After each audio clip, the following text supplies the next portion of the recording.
أنا اسمي ضياء حسين هفل إبراهيم من منطقة الغرس تابعة للشدادي.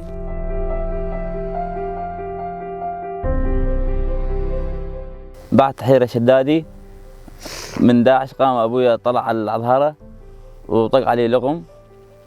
بعد وفاة أبوي توفى. بعد وفاته أمي مرضت المرض وتوفت.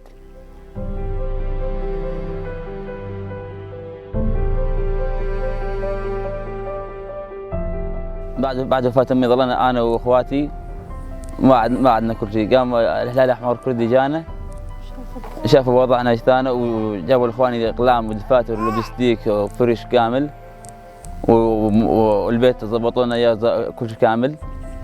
بعد عاد أخذوني قاعد على المستوصف، وظفوني بالمستوصف، وبعد وظيفتي قدرت أتجوز والحمد لله عندي ولد، والحمد لله على إخواني عندي.